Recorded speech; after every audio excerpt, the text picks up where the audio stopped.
And boys and girls, children of all ages, welcome to episode 9 of Murph and Sully's Youth Athletics Podcast. I am one of your co-hosts, Mr. Ed Sullivan, also known as Sully, and I'm joined by Dan Murphy, also known as Murph. So Murph, we were scheduled to start this show around 2:00. We were. And then you went and posted on Facebook that we had quote unquote technical difficulties, which as the technical engineer of this show makes me feel hurt. You weren't aware of it. I was not aware of it. So would you like to share with our audience what the technical difficulties were? Yes, and as I did say on there, I would share the reasons for the technical difficulties. There were no technical difficulties. The difficulties, well, technically there were. See that? I was doing some shopping for my family, and with all the social distancing and everything else, everybody is, it's kind of funny actually. I a little levity here, but before that, everything was slower. Just slower. I had to go to 2 stores, and for various reasons, and everything was slower.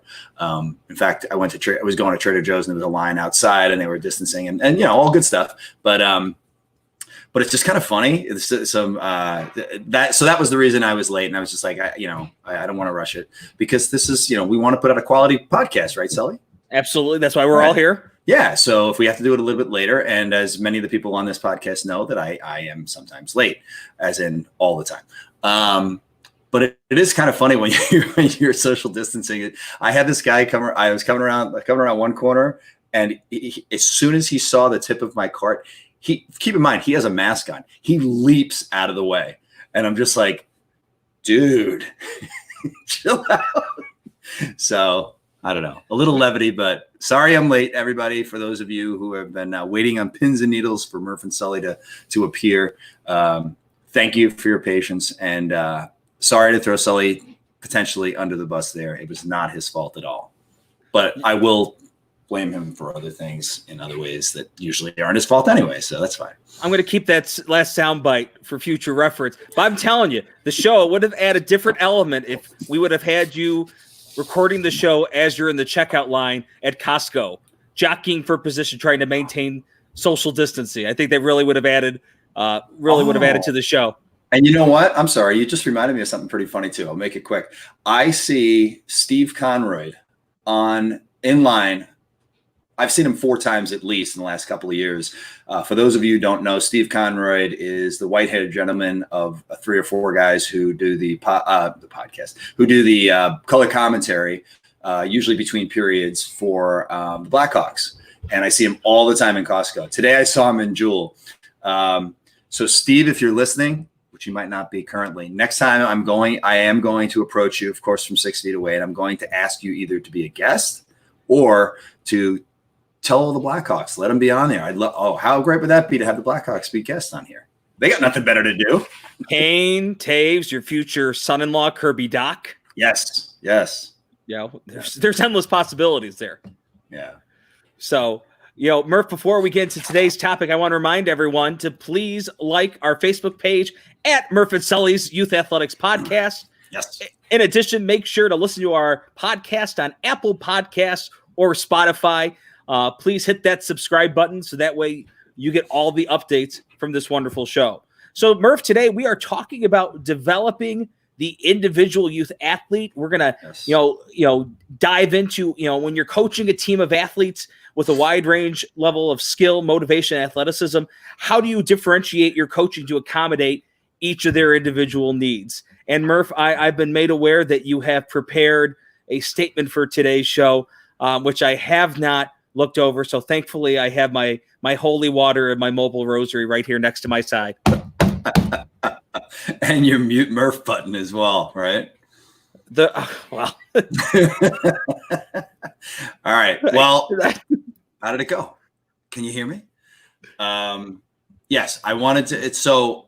Just a quick background is, I circulate this invite among various media, and as do you, and we have a lot of friends, throughout in various capacities, fellow coaches, parents, friends, college buddies, things like that. But most importantly, we have the athletes that we've coached before, as well as the athletes that we currently coach, and Sully and I were talking about that, and we wanted to make something perfectly clear about that. So I just want to address this to you kids. So without further ado, here it goes. Sully and I have coached a lot of athletes. For those of you kids who have been blessed enough, we've been blessed enough to coach, you may see yourself in some of the comments that we make. Please realize that we are talking about characteristics of many athletes that we've coached over the years, and understand that we speak about all of you often. And we can tell you with 100% sincerity that we've enjoyed coaching each and every one of you, and any of the challenges that you bring to us, because they, in our words and our feelings, are blessings. They give us an opportunity to help you or others that we may coach now, have coached, or will later coach as well. So you're helping future kids as well. Please do not think of anything that we say as critical or about you in particular, because they're not. You are a collection of so many talents, challenges, fun, intelligence, and gifts. Every comment we make, whether one or two things may apply to you or you think they apply to you, are for everyone's benefit and nothing more. When Coach Sully and I talked about doing this podcast, the number one goal was to help you and ourselves to be better. But whether you're a coach, parent, a spectator, or an athlete. So that's our goal. Whether you're a kid, a young adult, or an old man like me, we all should be lifetime learners and open to improvement and understanding and supportive of each other. In a word, we should all be coachable. Don't put up those things. I'm not old. All right, I am old. You just said it. I mean, I'm just pointing out. I'm old and forgetful and late. All right. I'm helping the audience with your speech. All right. So my parting thought is, in a word, we want all of you and ourselves to be coachable. It's what makes us a great athlete, coach, parent, and human being as well. So I'll leave it to Sully, and I will read this at the end because I want to make sure we don't want any kids being upset, because frankly, that's not the intention. That's not the goal. And anything we say, as you know from our coaching styles, is about making you better. And that's what we do every day. So I'm done, Sully. I wanted to say it. Hey, you know what, Murph? That's a great way to put it. Absolutely. Okay. Absolutely. Right. So just a reminder, all those listening live, please leave a question or comment. It may end up on screen as part of the show. We would love to have your feedback throughout this episode. So, Murph, first, we're going to talk about some of the different types of student athletes and how to most effectively coach them and support their needs. So, Murph, I'm going to ask you first, if you have an athlete that's highly skilled and highly motivated, what are some of your coaching techniques to help them? Well, I've been blessed to have many of those athletes. So what I'd say is that when a kid brings certain skills, and then you throw on top of that are really great skills and maybe even a history of playing. Some of these kids have played since third grade in certain sports, and we get them in fifth. So they understand a lot of things, and they're also excited about this particular sport, whether it's basketball, track, volleyball, whatever it is. So it's really about channeling that and challenging myself as a coach, and I'm sure you feel the same way, to try to make them even better. Try to take advantage of that enthusiasm for a couple of reasons. One is enthusiasm is the best thing that helps kids learn. If they're not enthusiastic, that's another hill that you have to climb with them to help them understand, whether it's a role or a skill that they have or whatever, and be excited about it to help themselves, help the team, and be better in some way, shape, or form. So channeling that for them, but also just as importantly, channeling it for the team, because there's one athlete in particular I'm thinking of, but there's a few others as well that they're talented, and they get out there, and they you say, hey, let's do this drill, and they want to do it, and you say, hey, let's do this drill, and they want to do it. Let's work on this skill, and they always have a smile on their face. that's a lot of fun to coach. But I think the challenge sometimes is with that athlete, especially as they mature and get closer to the end of their careers, is to continue to figure out ways to keep them motivated and excited and things like that. So to me, that drives me as a coach to be better myself, and to figure out a way to help that kid always be better, and not scratch your head and say, I don't know if I can make this kid any better, or help them be better, or do or that kind of thing. So to continue to challenge myself to do that, and challenge them to be better. And the great thing about any sport is that there's so many little pieces of it. So you build on every piece and you break them down, and they take excitement in that. And they almost don't realize when they're young that certain things they do kind of, if you will, naturally, are not actually natural. There are things that they've built upon. They're building blocks. So you try to use those to the best of your ability. What about you? For me, when I have an athlete that has high, motivation, or maybe their skill set is a little higher than their teammates, I try to give them opportunities, to either, provide different drills for them to work on either at practice or at home, to kind of, some drills that, maybe their teammates might not be able to participate in, but, trying to develop that skill set. I also, try to not only develop them, physically, but develop them mentally. I want to, increase their IQ of the sport. So I will even do things with certain athletes. Like I will give them the game film, and I'll say, hey, I want you to look at this game film. I want you to tell me what we did well, what we can improve on, and how would you coach if we were to face this team again, Right.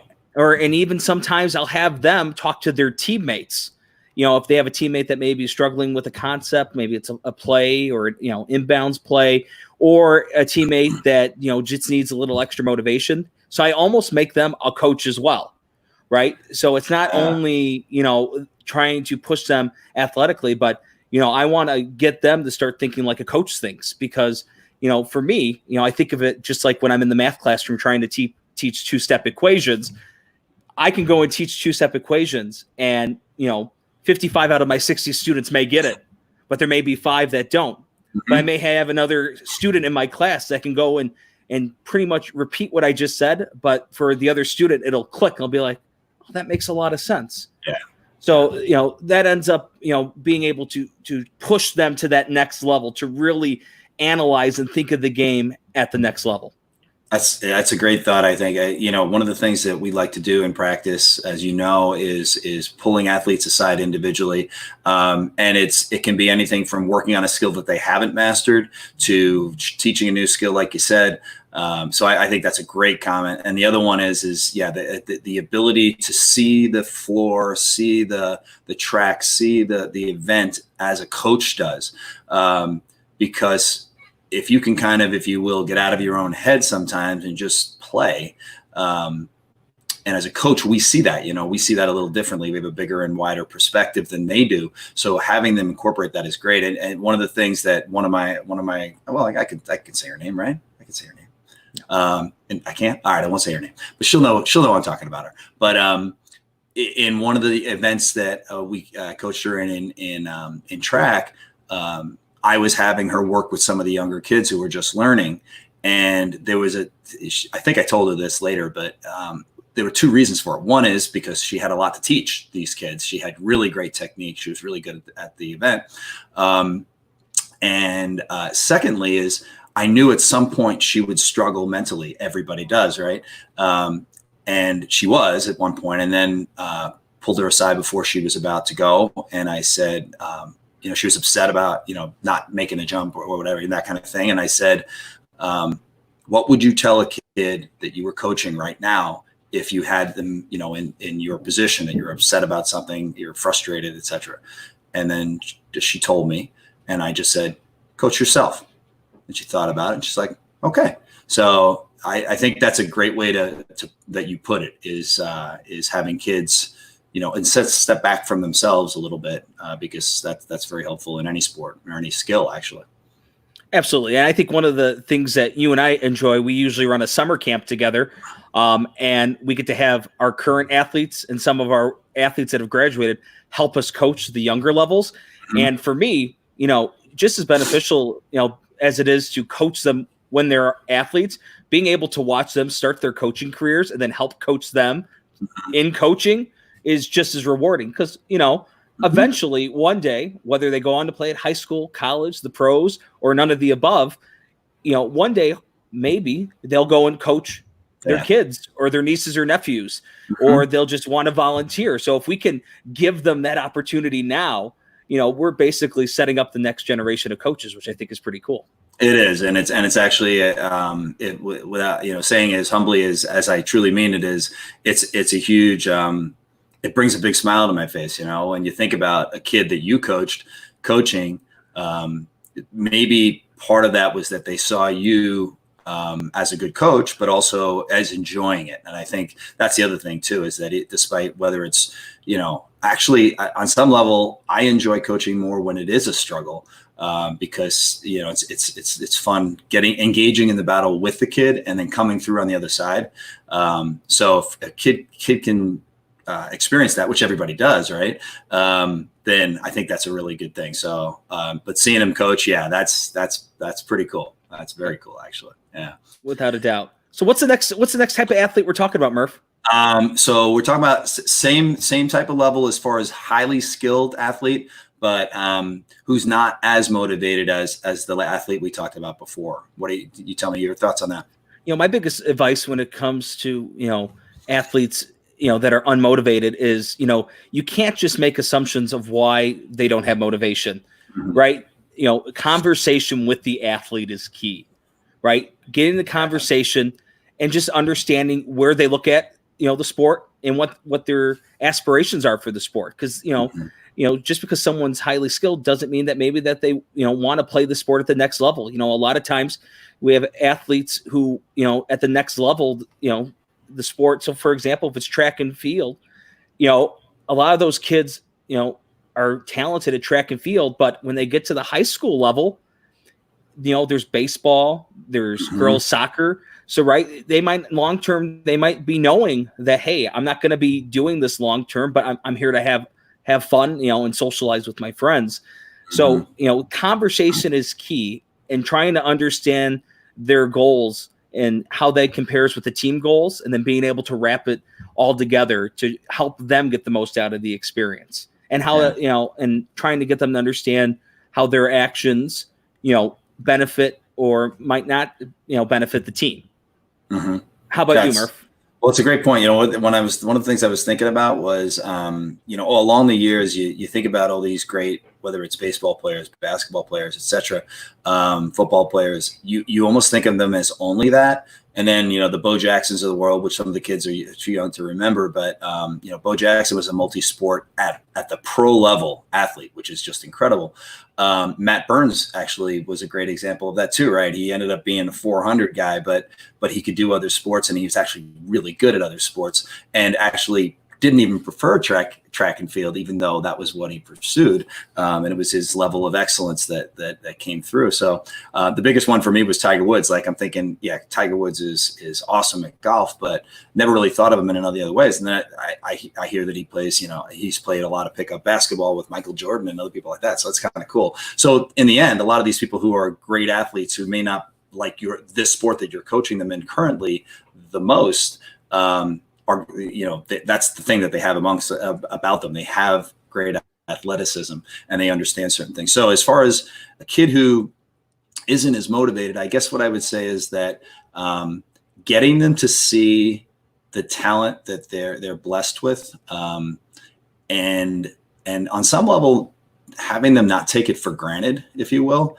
and say that you come into this sport really not even liking it that much, or maybe it's your second or third choice, whatever it is. And you have some gifts that are available to, and I've said this to lots of kids, you're tall, you can't teach height, as we talk about, right? Unfortunately for my genetic line, yes, that is true. You cannot. Mine as well. You also can't teach hair. So, for me, that doesn't work either. You said it, not me. Oh, sorry. I did. But yeah, just telling a kid like, hey, you're really talented at this. And it's not about, I guess what I'd say is, I don't even care to some extent. I enjoy it, but I truly don't care if a kid plays sports or this specific sport that I'm talking to them about at the time in high school. What I want to show them is that sports all have various things in common. I always talk about like the use of the legs in every sport. Like kids don't realize when they're throwing something that it actually involves their legs. That when they're whatever it is, that kind of thing. So I just use it as this is a way to get better at your other sport actually too. So I think that's the thing, is just to try and have them see the ability that they already possess, and show them the fun parts of the game, and how their athleticism makes that come a little bit easier. And I think just reward the other thing, it's with every athlete, but with them too is, and the motivation aspect is pointing out, I think the old saying is catching them doing something right, pointing out when they did something that was pretty cool. And you're like, and all of a sudden, before you know it, sometimes that kid actually does fall in love with the sport. Sometimes they don't, but that's okay too. But it's about excellence more than anything. So I think that's the thing, is to teach them that they have some, and let's help our teammates out. Let's help yourself out. And let's strive for excellence in whatever we do. So that's kind of the way I approach it too. Without a doubt. So next on our list, Murph, is coaching a skilled athlete that already feels they've mastered the sport and refuses to remain open-minded about what you can teach them. Yeah. What I think about, there's a lot of kids that play travel ball and all that stuff, and we don't get, we get them for an hour and 15 minutes twice or 3 times a week and things like that. But the reality of the matter is that I think what I try to do in the most positive way is to say to them, do you think that there's not somebody that's better than you right now in high school? Well, of course they're in high school. They're bigger than me. They're stronger than me, or that kind of thing. It's like, okay, so eventually you're going to meet somebody who's better than you at something, because we all do. It's part of life.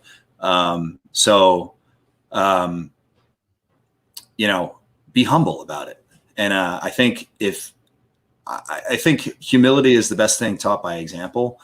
So if you do that, and also if you have some kids on the team who are a little bit more humble about stuff, and about their own ability and things like that, you try to have that, you reward that behavior verbally, and in other ways. And frankly, if a kid feels like they've mastered something and they can't be taught something, there's no better motivation than the bench. I hate to say it, but it's true. It's true. Is to say, I had one athlete years ago who refused to do a certain thing that I was trying to teach her. And so I just, subbed her out, and I just sat her next to me, and I didn't say anything for a while. And finally she said, "Coach, why am I not in?" And I said, "Well, I guess you have a decision to make. You can do what I'm asking you to do, and Coach Marty at the time were asking you to do, or you can sit here on the bench with us." I said, we're fun guys and everything, but I think you'd rather be playing.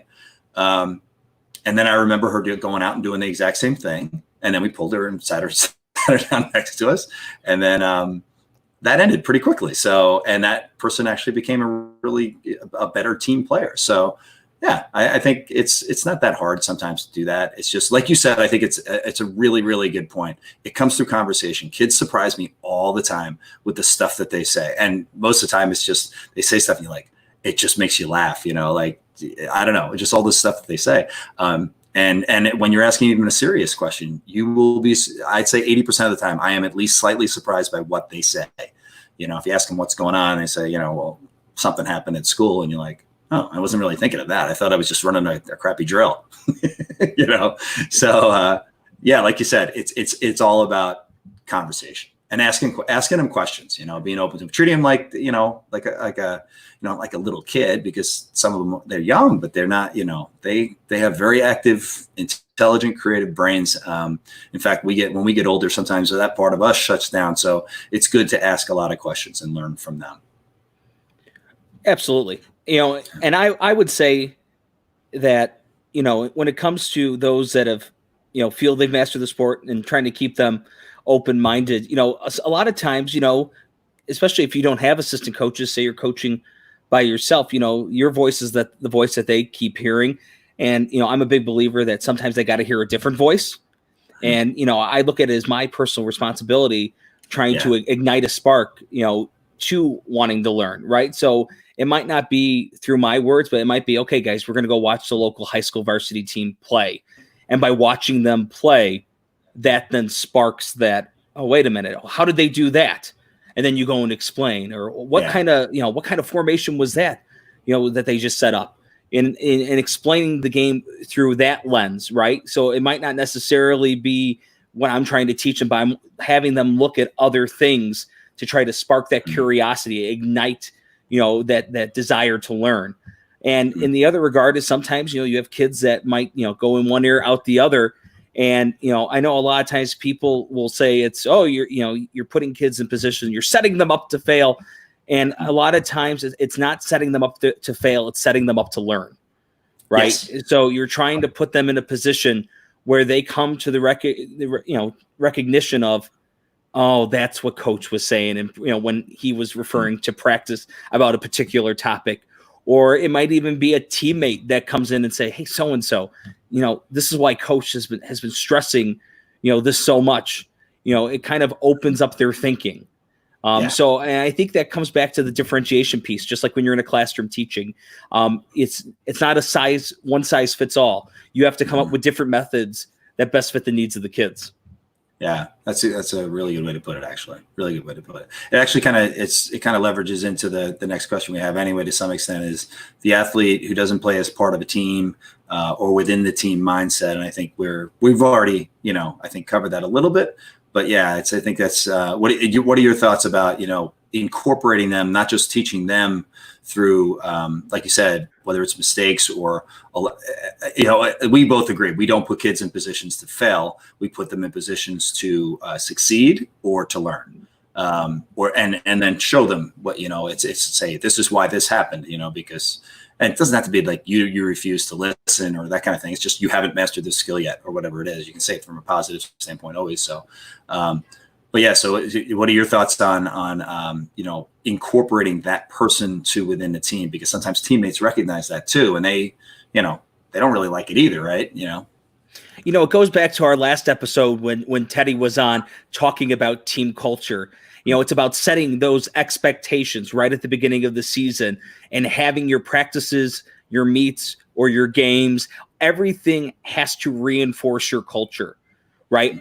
Whether it's the actions of yourself as the head coach, the actions of your assistants, or the actions of everyone on the team, right? It's helping create that environment of, like Ted said, we want kids to put forth their best effort. We want them to leave it all out on the court, the course, the track, the field.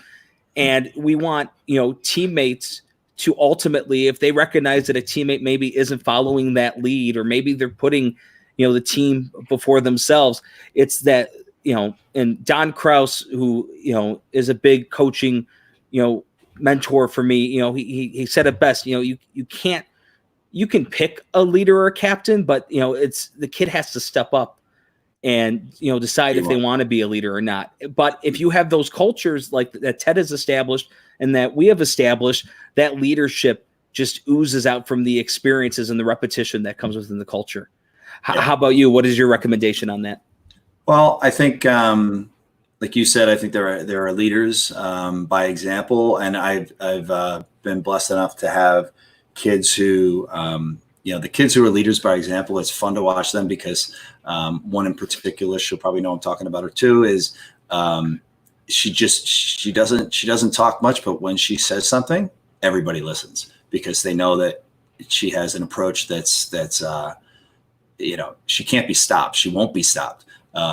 Regardless. And that's really cool. So when somebody is not vocal and leads that way, to me, that shows the people who are vocal and maybe in a slightly counterproductive way, or they're playing in a certain way that isn't best for the team.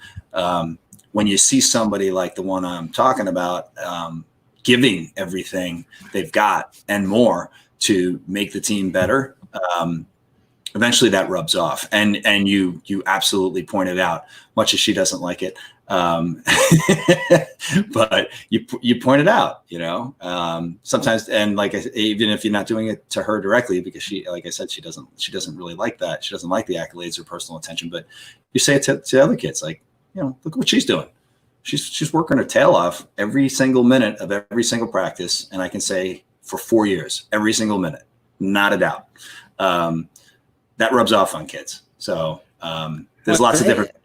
And the thing is, and this, once again, we always talk about sports and life and the parallels that they make. Being able to compliment or recognize someone for something that they did well is not just important in sports. It's not just important in school. It's important in life. When especially you're working with your colleagues and your coworkers, recognizing people for the great things they do, that goes a long way to encouraging them to keep going and to keep striving to be the absolute best they can be. Yeah, it's interesting you say that too, because I think that people, I've been quote unquote accused of always being positive, and two things about that. One is, that's what your daughters say. Yeah, they don't say that. They don't say that. A little tougher on them. I'm sorry, girls. But that's being a dad, I guess. But a kid, hey, made me lose my train of thought. I lost my train of thought, buddy. What am I doing? Murph is old. And he sometimes wonders, what did I have for breakfast today? Oh, Murph, I love you, man. Anybody that's listening now, my buddies in college especially, they're going to give me a hard time. What was it? The team mindset. Murph, you were talking about how, sometimes people will always say that I'm positive. Yes. So what I do is two things. One is that sometimes I will get in a kid's face, or usually it's in a team's face. It's almost always, and quote unquote yell at them. I really don't, but I get pretty intense. Like, you guys are better than this. You can do better than this. That kind of thing. And you're not yelling. You're motivating them. Yeah, you're encouraging them. But it's absolutely, and it's just in a different tone of voice. And I find that whether it's my kids or the kids that I coach or whatever, when you change your tone of voice to something that's different, people do pay attention. Pay more attention. So I think that's one way. And the other thing is that I read a quote the other day, and actually I apply this in my job when counseling clients is that the reality of the matter is that, I've heard a lot of people say, oh, you're an optimist. I'm a realist. And I said, well, I look at optimism and pessimism as two ends of the spectrum, but I don't think somebody who's negative is actually realistic, because I've seen people do things that they had no idea that they could do. I've seen kids do it. I've seen, adults do it. I've seen all those things. So to me, if you're not optimistic, you're basically not giving yourself a shot at doing something. You're quitting before you start. So to me, the quote basically goes, optimism is the real form of realism. So being optimistic, shooting for things that are beyond what you think are your capabilities, you always surprise yourself in some way. I'm a big believer in the quote, if you believe you can't, you won't. If you believe you can, you will. That's exactly right. It's exactly right. And it's not fluff. It's the God's honest truth. So kids, listen to that. It's absolutely true. So Murph, how do you motivate an athlete that might be struggling, a motivated athlete who's struggling with a skill set that you're trying to teach and practice, or just struggling with different concepts with the sport? Well, I think the thing is, you always start with the motivation. In my mind, is if a kid's motivated to be better, and they're not good at something right away, I kind of say things like, do you think that, Michael Jordan's a good example to use for anybody, right? Do you think Michael Jordan was the best basketball player in the world when he was in 5th grade or 7th grade or in high school? He got cut from his varsity team, that kind of stuff.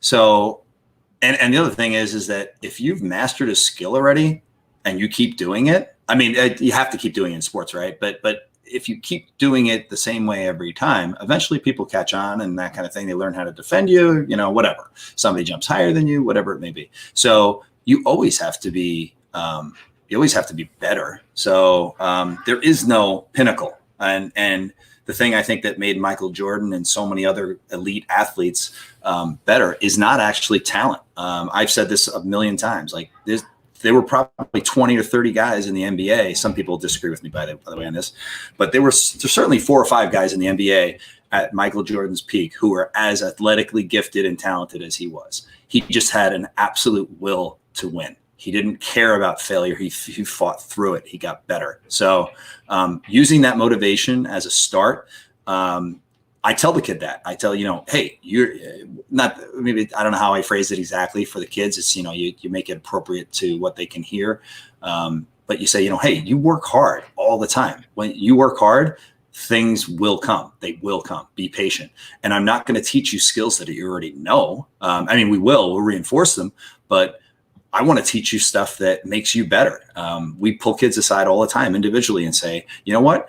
You're really good at this, and this, but this is something that I think you can do right now. If you work on it for the next few weeks in a game, better, or that kind of thing. Apply a technique in whatever sport it is. So if you have the motivation, that's a huge part of it. And everything else will come. And even if the kid's not as skilled as maybe, the best athlete on the team or something like that, you can show them that they can contribute in 10 more ways than they think they can. So once they realize that they can be better the next day or week or month, or help or do something better in some way, that motivation will propel them. So I think it's just starting at the motivation for me. What about you? For me, obviously motivation, and I agree with you. That is probably one of the most important things that we do as a coach and as teachers. For me, when you have an athlete that is motivated but struggling with the concept, and I know we brought it up a lot, but, film study really is key, especially when you can take a video of an athlete. I think of myself coaching shot put or discus. My brother, Ben, my brother, Tim, who are excellent throws coaches. I know they do a phenomenal job with this. It's the ability to record it and then use like slow motion video to be able to get them to look back to see and point out the little technical pieces that they may be missing, and then show them what it should look like from either another athlete or maybe an exemplar. I think that piece is very key in the teaching process if someone's just not getting it. A lot of times also, I will use the skill sets that they've developed in other sports to help them learn a skill set in the sport that I'm coaching. So, I always joke that, I coach volleyball, or at least I pretend to coach volleyball. But a lot of times, guys will struggle with their overhand serve, or in particular, keeping it inbounds, or maybe it's getting it over the net. And, I've compared it at times to them throwing a baseball and just utilizing that same muscle memory, that same mechanics that they already have into the next concept. Or even if it's throwing a shot put or a discus, that follow through, right? It's no different. When you go and release a shot put and you flick your wrist, it is no different than you flicking your wrist and following through on a jump shot. So it's getting them to tie together those past experiences that they have will help them as they're trying to learn a new skill, because they can kind of fall back on that knowledge that they already have. Yeah, that's a great point. One of the things a couple of the kids will recognize this, that I've worked with over the years, is to we're working on, whether it's a shot or a shot form or whatever it is, form and track or that kind of thing, is to a lot of kids focus on success or failure. Like if you try something and you fail, then you're a failure. And I look at it as I constantly say it, the easiest one is like when they're shooting a basketball. It's like they're shooting a new way. And I'm like, you've been shooting this way for how many years? How old are you? And they'll say, well, this long. And I say, okay, well, we're trying to improve your form in a certain way for certain reasons. You understand the reason, right? Yes. Okay. So since you understand the reason, do you also understand that by doing something a new way, you're not going to be good at it right away, but you understand that that's going to get you to the next level? Yeah. Okay, good. Then don't focus on the results. If you miss 15 shots in a row, but you have the right form, then I'm happy, and I'll say it to them. Oftentimes it's, while the shot's going up kind of thing, it's nice shot. Oh, we need to correct that. Nice shot. And it's before the shot, before they have a chance to process the results, because it's not about results. Because when you're trying anything new, right, and if you're good at it, then you're lucky. Most people are not good at something they try the first time. So keep working at it. So I think that's the key. Without a doubt. What's the next type of athlete we're looking at, Murph?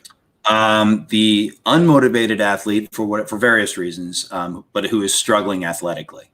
Why don't you take the first one on that one? Ultimately, I'm a firm believer that, the motivation piece has to come first, right? So you can't necessarily work on both of those.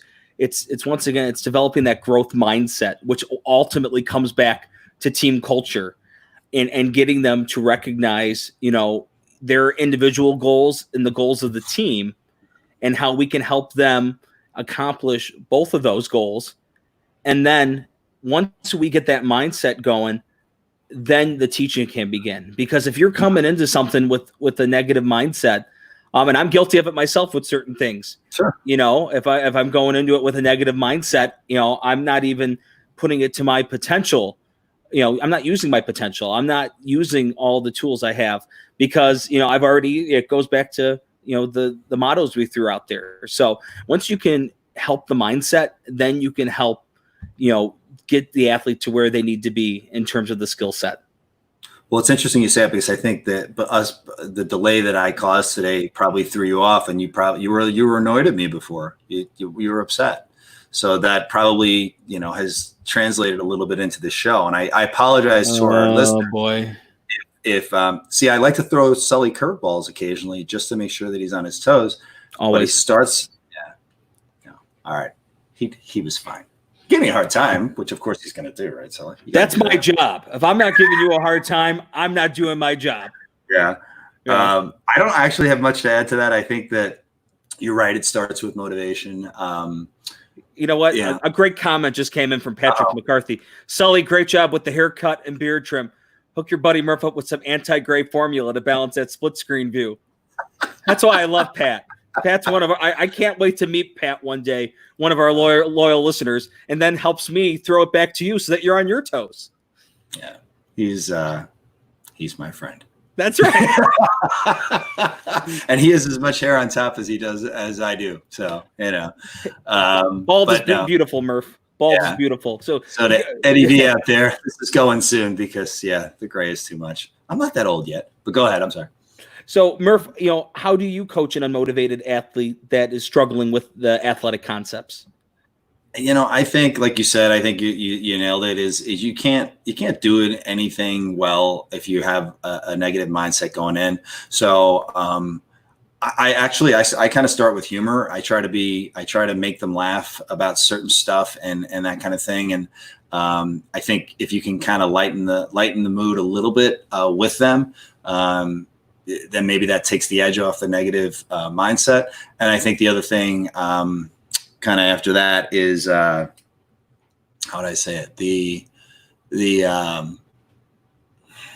I don't know. How would I say it? Just getting a kid to understand that they're part of a team, so if you can figure out a way for them to contribute in some way, take a skill that they already, because every kid has something to bring to the table right away. So try to motivate them by contributing in that way. So like you said, it starts with motivation and you try to figure out different things. I've done, as some of my kids can attest, some crazy things on the court. And, I've asked kids to solve math problems and, a train is leaving the station at this time and they're looking at me like I'm just crazy. And I'm just trying to distract them from, they're on the court and they're like, you can see on their face, they're like, oh gosh, whatever. So I'm, the train leaving the station one, if she's listening, she knows exactly what I'm talking about. But eventually she smiled, and it's just like, that's what it is. It's like, we should be having fun out there. And there's a couple ways to have fun. And I think one is like Teddy says, and he's really good at that, is just giving your best. And I think if you give your best at something, the fun starts to come. If you can look outside yourself and think about the teammates too, then I think you start to look outside yourself a little bit. And I think that's a good thing too. And I guess getting that, the thing that you said before, I think is the key. And that is asking them. what is it that you don't, why are you not having a good time today? Or why has, you've been struggling over a couple of weeks. What's going on? And it does depend on the relationship you have with the student athlete. I mean, if you just selected your team and you never have met these kids before and you're only a week in, the likelihood of you getting a genuine response might not be unless you've been coaching them for a couple months or a couple years, where they, it's really about the trust. They have to trust you and they have to believe in you as their coach.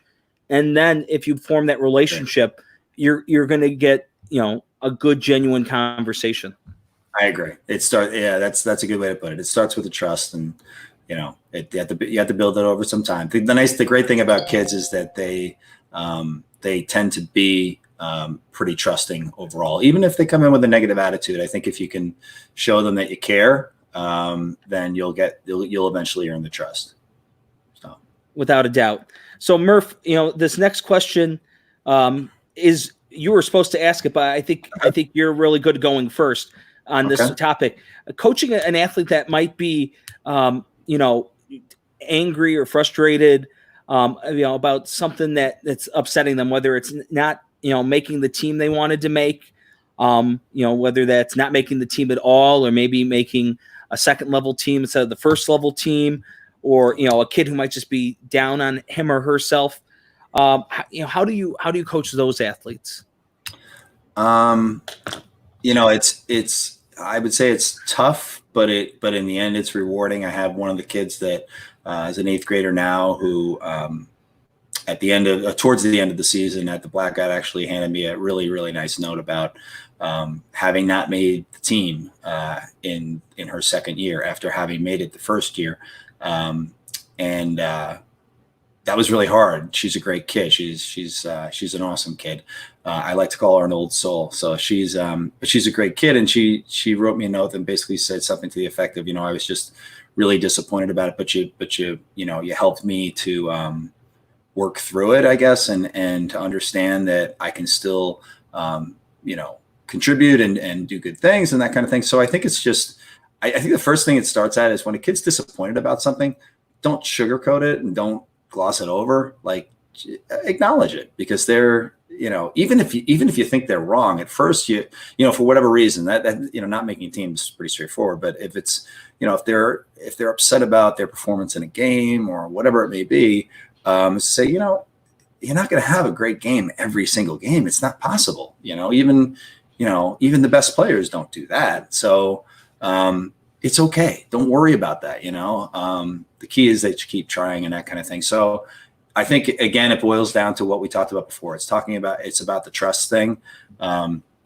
Because I think the harder thing for me as a coach to hear is not that the kid is ticked off or really upset or crying even about their performance in a game or whatever it is, an event or that kind of thing, is when they won't, you sense there's a different reason why, or you even know it, but they won't tell you. And if they don't tell you, then it's harder to work on it. Sometimes I'll even ask the kid if I think I know the answer to the question. Sometimes I don't, but it's to say, could it be this or could it be that? Especially if it's, the leader of the team, if they feel like they let the other kids down or stuff like that. And that's just, that's hard. So I think it starts with just understanding, like you said, having the trust, asking open-ended questions and really asking them what's up, why. And then the other thing is that, especially like, basketball is one of the sports. Track and field is very unforgiving in a sense, right? It's your time, it's your place, it's whatever. But it's with basketball, there's 500 plays or whatever, little individual plays in a game, with the different kids and different dynamics. So, you don't start with that. Sometimes you have to let them feel a little pain and let them go through that. Because if you just gloss over it, they're not going to trust you actually. But you experience that part. But then when they're open to hearing it, say something like, did you see that play? I really liked what you did on that play. So it wasn't all bad, it never is. So yeah, I think it's kind of a little bit along the lines of what we talked about, is having that trust that they will tell you, or that you can tell them. and letting them feel it a little bit, and then but also kind of coaching them through it and realizing that a big part of what we say, right, is that failure is part of life. It's part of sports, and if you don't try, you're not going to fail, but you've already failed anyway. So you really need to put forward, and if you fail, you win or you learn, right? We like to say it that way. Absolutely, without a doubt. And ultimately, it's that next play mentality, right? It's either you're getting ready for the next play, or you're getting ready for the next jump, or the next throw, or the next run, the next serve. Because if you're so focused on the past, you're not going to be able to see what's coming forward. And once again, it ultimately comes back to team culture and mindset, and being able to help your athletes, whatever struggle they may be having, helping them get through that, right? Built off a relationship of trust. That's a great comment you make. I say a lot of times to kids is the next play. What are you doing next? That kind of thing, because the best athletes are forgetful, right? Even if you did something great, it's like, you better forget it, because somebody's going to, it's not going to be great next time maybe, or it's going to be a little less, so. I know, I have kids that will be upset, in a game because they just, they can't make anything. And, ultimately, I always remind them, like, the name of that basketball player that's made every shot they've ever taken? And then they go, what? No one's ever made every shot. And I go, exactly. Or even there's that classic Michael Jordan quote, I've missed more than 9,000 shots in my career. I've lost almost 300 games. 26 times I've been trusted to take the game-winning shot and missed. Mm-hmm. I failed over and over and over again in my life, and that's why I succeed. Right. And it's just getting kids to realize that really goes a long way. Yep. I agree. What's our next topic? So we are talking about, athletes that exhibit challenging behaviors. Mm-hmm. Yeah.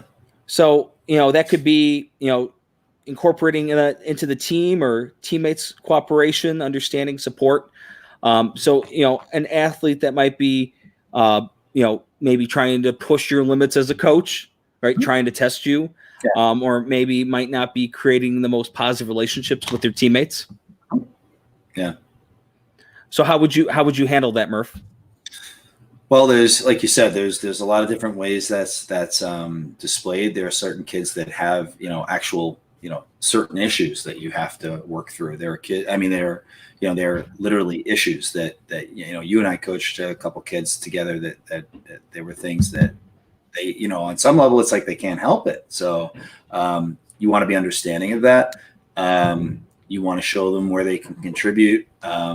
And I think the other thing too is to and a lot of the other stuff about coaching that kid are, always encouraging them, spending time with, building trust, all those kinds of things. I think also is if you can get teammates to understand that, we all face challenges, and because sometimes teammates find that stuff out and they can react positively and they can react negatively to that.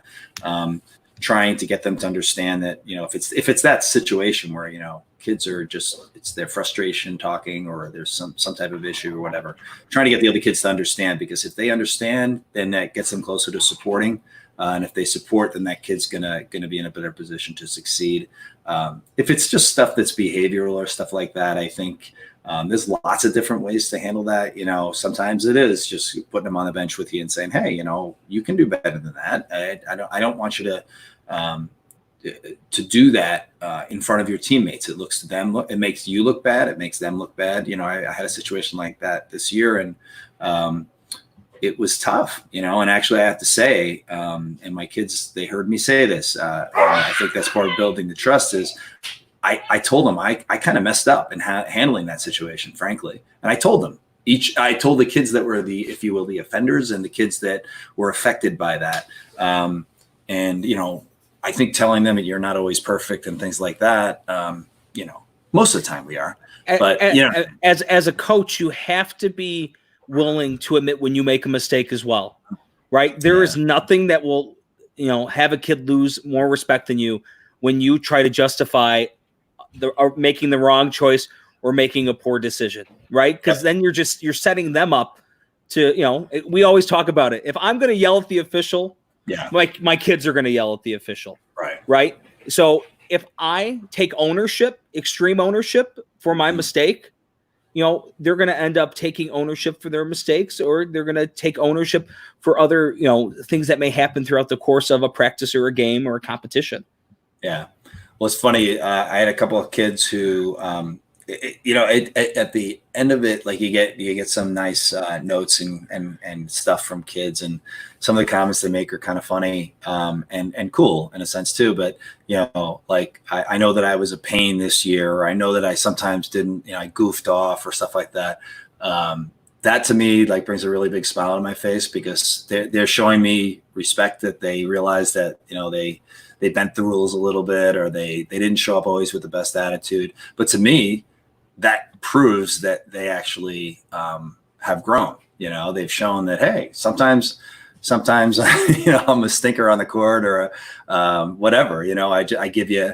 And I think the other thing too is that I've had kids like yell at me about stuff, like say you did this and that's not right. And the situation I was talking about just a minute ago, the kid was absolutely right. And I looked her in the eye and I told her, "You're right. You're absolutely right. I messed up." And, like you said, I think it's that level of trust that I think it goes both ways, is that they have to be able to trust you enough to say things, and also to be forgiven too. Like I've had, any share of kids, even the best kids, and they're all great kids, right? I mean, they're just kids, they're learning. So that's the way I look at it too, is that they're all fun. And every one of them is fun in some ways, even if they feel like, oh, they're so challenging. Because if they can yell at you, unjustifiably for something, it's their frustration with something else, or maybe it is their frustration with you, and you're square with them and say, hey, I messed up, or you know what, I didn't. This is what I wanted to teach you, or whatever it is. Being honest with them. I think the other thing too is that. Like, I was saying before, I get accused of being always positive. It's like, I'm not actually. I just say things in a positive way. There's a difference between saying, you know what, you really stunk out there, which is a completely unconstructive comment, or to say to somebody, hey, you missed. I like the old feedback sandwich. Something you did really well out there, something you should look at, maybe, improving for next time, and then ending it with something really positive. Kind of, so that way it's not all on all the constructive criticism. You're throwing the sunshine at them as well. Yeah. And if kids believe, but keep in mind, and I know you believe this, is that the sunshine is not, it's always the truth. It's not. Absolutely. It's never sugar. I mean, I don't know, sugar coated. It might be a little bit, but in the end, it's like, you're still telling them, you're still giving them the same message, but you're wrapping it in the positive aspect, because it is positive. It's okay to make a mistake, whatever it is, it really is. So, before we get to our last question, Murph, one thing that you touched upon that I think is important, not only on the court, in the, on the track, on the course, but in the classroom, is that social emotional piece, being able to help kids, through their emotions and their, relationships with their teammates, or, with the coaches, helping them. That's a huge part of it. And then I wanted to comment that I thought it was really nice of your team to get you that signed Wham CD as your coach's gift last year. I thought that was really nice of them. They know how much you love George Michael, and I thought that was very sweet of them. Yeah, it was really a beautiful gesture that they didn't do, because they all know that I don't like George Michael. But no, I really appreciated the gesture that they didn't make in that sense. Because Murph, did you hear that? Yeah, did you hear that? That was a careless whisper. Anyways, again. Oh, we're gonna get in trouble. Copyright, careful, because you sound like never again, never. So Murph, we're on to the last question. What if you're coaching an athlete? And I think it's different, right? Like, when I'm coaching public school sports, I have kids that are trying out for a sport, right? Because they want to be a part of that sport. But sometimes you have kids in park district settings or in no-cut sports scenarios whose parents are like, Johnny, I'm signing you up, and there's nothing you can do about it. And, Johnny might not like the sport whatsoever, or Johnny might be there because, he wants to be with his friends, or, maybe it's like, you know what, I'm just doing this to stay in shape for soccer season. I mean, so how do you coach that athlete that's just not interested in the sport whatsoever? Well, it's funny because when I was in high school, I actually did track for that reason, to get in shape for baseball. And then I ended up really loving track. But it was to get in shape for baseball. So, but I just found a motivation to, if I can do this, then I'm going to be better at baseball. So, the one that I like how you put it is like, Johnny, I'm signing you up no matter what. And it's like, and all of a sudden, you're Coach Murphy's problem. You're Coach Sully's problem. No, it's not problem. Nah, I'm just kidding. It's not problem. Just right. Kidding. It's I'm being chastised people. I'm not chastising you. I'm just reminding you that you're lucky I haven't hit the Murph mute button yet. I'm just kidding, Murph. Go ahead. No, I have, we all do, right? We have kids that are interested in other sports. So, I think it's about, showing them what they can contribute. It's about showing them that, I always use the legs as a motivation, like kids in like throwing the discus, or they don't realize that their legs are actually a bigger part of it, or things then don't forget about the core either. Just saying. The what? Don't forget about the core. Absolutely. The core as well. The core is essentially the throwing. Absolutely. So it's showing them that, actually that's a lot of times what I do is, I'll just use track as the example. There are kids that don't really like to run that much, but they come out, because we encourage them because it's so many different events and things like that. And, if they're maybe, let's say, a basketball player as their first love, I'll tell them it's like when you're doing this in basketball, it's like when you're doing that. So this will make you better. I'm a big believer, as we've talked about in this, I think a couple of times, is that kids shouldn't, and actually Matt Burns said it really well in our last one or two podcasts ago, that the kids should play as many sports as they possibly can, and even in high school. And it should be about the fun primarily. And I also think that kids who specialize too soon get injuries and other stuff like that. So teaching a kid that doing this sport is actually to their benefit in multiple ways that they don't see is I think a big part of it. To the kid who's, who really has no interest like in sports almost at all. I've coached kids like that too. And it's a no cut. All of our things are no cut. And I like that challenge, frankly, but, teaching the kid that they can contribute, the kid who, I've had a couple kids that I'm thinking about in particular right now, but there's a few more that, didn't want to shoot. They never wanted to shoot. And so I would say, what do you like to do? And one of them said, I love to play defense. And the other one said, I love to grab rebounds. And when she grabbed rebounds, she would give people the stink eye. So when they did that, and they did it, and they would do it well because they had fun doing it, I would point it out, and then they would smile and they'd have fun. It's like, one coach went as far as to say, you don't have to shoot. And I said, come on, just one shot. Just give me one shot today. Just one. And every once in a while she'd forget and she'd shoot and she'd score and be like, woohoo. But yeah, so it shows that different skills apply across different sports, that there's a way for them to get better in certain ways, train their bodies differently. They're going to grow and change, especially in grade school, but certainly in high school as well. So keep doing stuff, do as many things as you can. And just encouraging that it all connects in some way. What about you?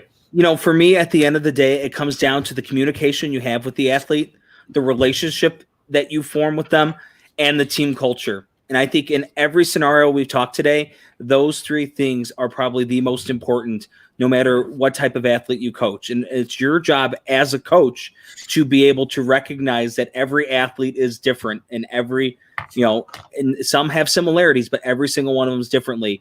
And it's your job to find the best way to fit their needs. Yep, I agree. So Murph, before we close up shop here, we want to shout out to Michelle Murphy Bernard. I'm going to take it that's your sister, Murph. That's my sister, the one that doesn't particularly like you very much. I'm just kidding. She loves you because I love you, but she's watching out for me. I appreciate siblings backing up other siblings. So hello to Michelle. I love this one, John Barrett. I've got a fever. And the only cure is more Murph and Sully podcast. Thank you, John Well Barrett. said, John. I like it. Thank you. We appreciate you. Patrick McCarthy asked a good question. Have either of you ever had a kid whose motivation was impacted for some kind of real life reason or real life issue? And, Murph, I'll dive into this one. There's a lot of times, in the education setting, we talk about ACEs, adverse childhood experiences. And, some kids have one ACE, some have two, some have 10 or 20. And once again, it's using love and logic and being able to form that relationship to let them know that no matter what's going on at home or what may be going on in their social life, that, you're their number one advocate, right? You're Team Johnny, right? No matter what happens, no matter what choice or action or words may come out of Johnny's mouth, that you are his number one fan and that you're there through the good times and the not so good times, and you're going to help them succeed and get them ready for real life. Yeah. I know you faced that, in much more serious circumstances, but, I've either faced it to some extent or faced things that I hate to use the term, kind of suspected that there was something going on. But yeah, I think kids are honest in certain ways, whether it's verbally or non-verbally, if you will. And I think if you know that there's something that's bothering them, that most of the time they'll talk about certain things, but there's certain things obviously that are too serious for them to talk about. And I think you can figure that out. And I'm sure you've had to do it much more than I have. But I think, like you said, it's just telling them that, in my eyes, you're a great kid, and you're just a kid, and things are going to, not just a kid, you know what I mean? You're young and you got so much ahead of you. And I just want to give you the most positive experience I can about the sport, about life, about people around you, myself included. When my coaching, and I'll speak to my eighth graders now, and I'll speak to my girls going off to college and the kids that I first started coaching here at school. I'm always going to be their coach. I'm always going to be there for them if they need me. And it doesn't matter what it is. So, like you said, love and logic is just being there to, if they know they can trust you, I think, and maybe you're the only person. I mean, I've never been in that situation, fortunately for the kids. Right. But I've never been in the position of I'm the only one they trust, but if they have one more trust is like love, right? Like you said. And I will say this, it takes a village though. I mean, and that's with any kid though, right? So, as a public school teacher, it's not just me that's Team Johnny, right? It's the principal that's Team Johnny. It's his teachers. It's the counselor, the social worker, right? We're all in it together. Yeah. Right. And Johnny might be willing to talk to some kids, maybe willing to talk to one of us more than the other. And that's okay. Yeah. Right. But we all work together to ultimately help best fit his needs and help him or her be the most successful they can be. Right. And sometimes, not to be careful about the subject matter itself, but, if it's a parent who's either, sometimes it's just the kids are growing up and they're going to buck up against their parents and stuff like that. Sometimes it's more serious than that, obviously, but, I think you can be a good example to a lot of people if you try hard enough, I've been so blessed by parents and their support.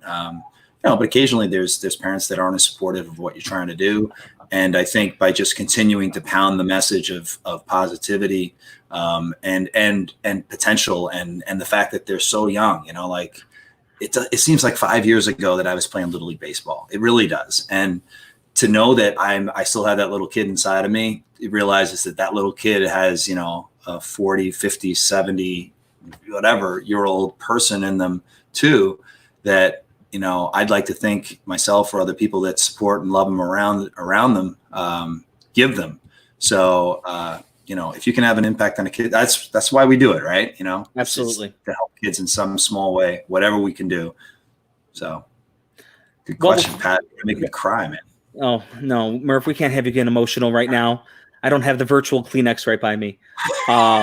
Once again, we want to thank all of you that watched live on Facebook and YouTube and those that left comments. Just a reminder to like our Facebook page at Murph and Sully's Youth Athletics Podcast. In addition, you can find us on Apple Podcasts or Spotify. Please hit that subscribe button. Murph, next time we come on air, we're actually going to be talking about service learning. It's going to be an episode that's built towards athletic administrators, but also coaches. We're going to talk about everything from Feed My Starving Children to Volley for the Cure, Hoops for the Troops, Feed the Need, 80s for Haiti. You name it, we're going to talk about it. So we want to thank once again everyone who's viewed in. So for the man who puts the boom boom into your heart, Mr. Sully, Dan Murphy. Before I go, I just wanted to leave it. I won't read my whole disclaimer. I'll just say this. In life, in sports, in everything, be coachable and be a coach. Help others, and you can do it even as a kid. Never know the. Oh, I'm sorry. One other thing. Some very wise person that I happen to still work with once said to me, "You never know the impact of something you do or say on somebody. It could be the bright spot of their day." So, be coachable and be a coach. So, sorry to interrupt, but I had to say. No, you're good. And for those of you out there that if you have a scenario with a student athlete that you need help with, reach out to us. We'd be more than happy to help you, help coach you through coaching that athlete. So we'd love to. We actually, I always take pride in helping be the coach of the coaches. So agreed. For the man that puts the boom boom in your heart, Mr. Dan Murphy, I'm Ed Sullivan. We'll see you next time. Peace out, people.